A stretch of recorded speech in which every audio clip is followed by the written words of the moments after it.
Ya, seperti tadi yang disampaikan Pak Lutfi, Pak, siap. Itu nanti jadi di Jawa Tengah, Siap. Itu bisa nanti ya masuk kabinet Pak Presiden Prabowo, lalu nanti biar Kaisang yang di Jawa Tengah itu. Siap. Waduh, apakah benar suara rekaman itu si Mulyono? Kalau emang benar, wah kacau. Masa Republik ini dipimpin sama keluarga Mulyono? Wah, hanya untuk si Kaisang ternyata. Kacau. Ya, saya kira sangat-sangat mengkhawatirkan apa yang beredar di media sosial terkait dengan hasil rekaman yang diduga suara Pak Mulyono. Ketika Pak Lutfi terpilih sebagai Gubernur Jawa Tengah, maka Pak Mulyono ini menegaskan Pak Lutfi akan dimasukkan ke kabinet Pak Prabowo, kemudian digantikan oleh Kaisang. Dan saya kira ini menjadi alasan yang tepat buat menilai apa yang menjadi pergerakan Pak Mulyono selama ini. Cawe-cawe di Jawa Tengah, lagi dan lagi tujuan Pak Mulyono untuk cawe-cawe tidak lain agar bagaimana Kaisang bisa menggantikan posisi dari Pak Lutfi pasca Pak Lutfi terpilih sebagai gubernur dan Pak Lutfi akan ditarik ke dalam kabinet Pak Prabowo. Nah, kemudian ini menjadi respon yang sangat luar biasa dari netizen dan akan dipermasalahkan mengenai hasil rekaman ini. Baik hasil rekaman ini adalah hoax ataupun bukan, kita menunggu dari pihak Pak Mulyono atau Pak Jokowi bagaimana agar bisa mengklarifikasi hasil dari rekaman tersebut.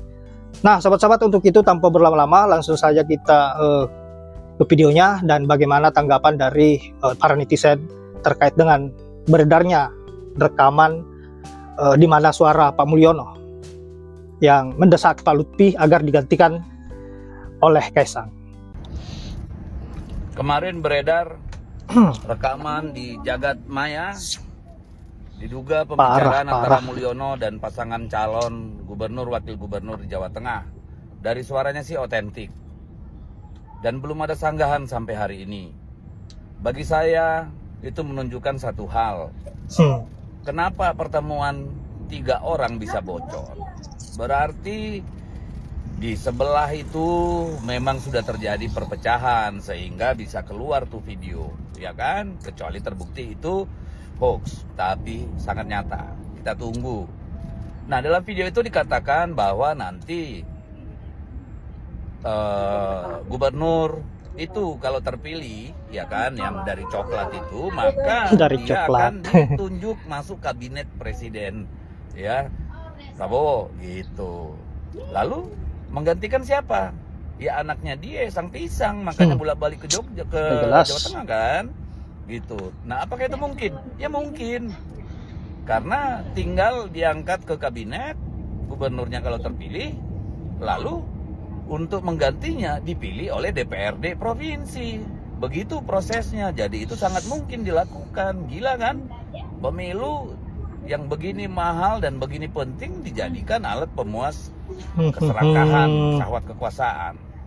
Lalu kita mendengar bahwa pilihlah calon yang punya jaringan di pusat, yang sejalan sama pusat. Pusat mana? Pusat apa pusar? Gitu loh. Emang presiden, menteri bisa sendiri menentukan alokasi anggaran? Kan enggak. Ada diskusi dengan DPR yang punya hak untuk anggaran. Ketua DPR-nya siapa? PD Perjuangan. Ketua badan anggarannya siapa? PD Perjuangan. Anggota fraksi paling banyak di DPR siapa? PDI Perjuangan. Nah, lo emang suka-suka hati ngatur anggaran. Jangan mau dibodohi dengan narasi-narasi yang tidak masuk akal seperti itu, ya. Karena apa? Karena penyusunan anggaran itu, alokasi itu ada prosedurnya, nggak bisa main suka-suka hati, ngerti nggak?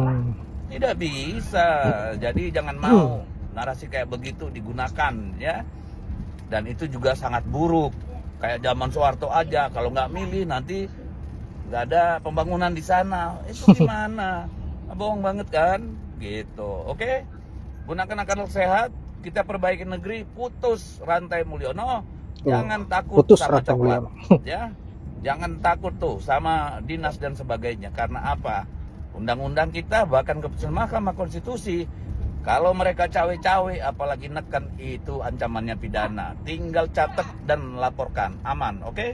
Mereka. Rencana Kotel Mulyono, Lutfi bakal digusur Kaisan jika menang. Oh, digusur. Oh, jadi ini Tokang Mulyono. Beberapa Parah sih, hari parah. lalu panjenengan titip sini, titip sana, terutama Jawa Tengah. Rupanya untuk rencana ini. Aduh, istighfar kamu, istighfar sebelum lambat. Udah terlambat, Bu. Hati, pikiran panjenengan itu sudah dikuasai oleh hawa nafsu keserakahan. Nah, jadi untuk rakyat Jateng gimana ini?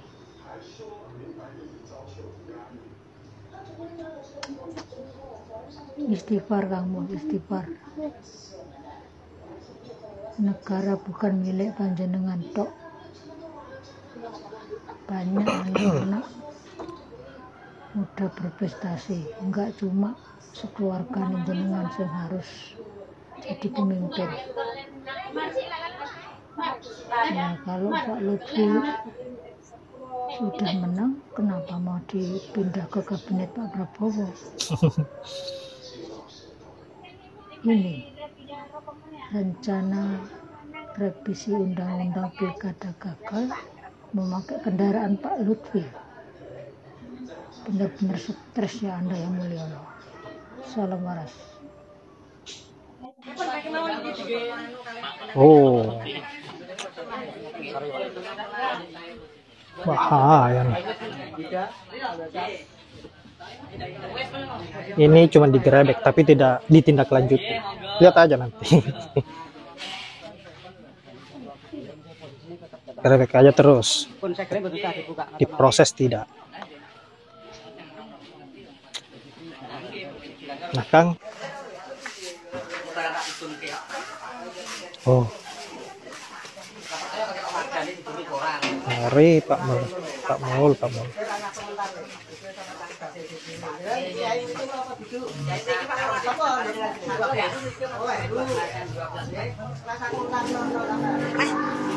Mas, masa mas, tolong mas. Karpet mas, resep lale mas. Karpet resep mas.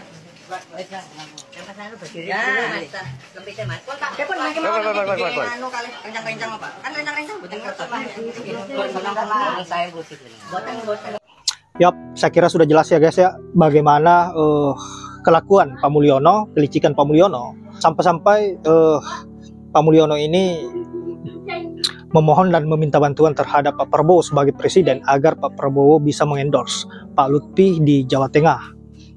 Semua itu dilakukan untuk bagaimana agar bisa memenangkan Pak Lutfi. Kemudian Pak Lutfi digeser oleh si Kaisan pasca kemenangannya karena Pak Lutfi akan dimasukkan ke kabinet Pak Prabowo. Dan saya kira ini adalah permainan licik yang dilakukan oleh Pak Mulyono. Dan tentu kita berharap semua sahabat-sahabat dan para aktivis semestinya tidak membiarkan hal ini terjadi. Kalau kita membiarkan Pak Mulyono terus-menerus mengangkangi demokrasi dan menghalalkan segala cara untuk bagaimana agar bisa mewujudkan ambisinya terhadap kekuasaan, saya kira negara kita betul-betul akan hancur di kemudian hari. Sesuai apa yang menjadi prediksi Pak Prabowo bahwa 2030 negara ini akan hancur. Dan semoga saja semua itu tidak terjadi. Karena tentu bagaimanapun kita sebagai rakyat Indonesia berharap bahwa negara kita ini akan baik-baik saja ke depannya. Dan bahkan lebih baik dari yang terbaik.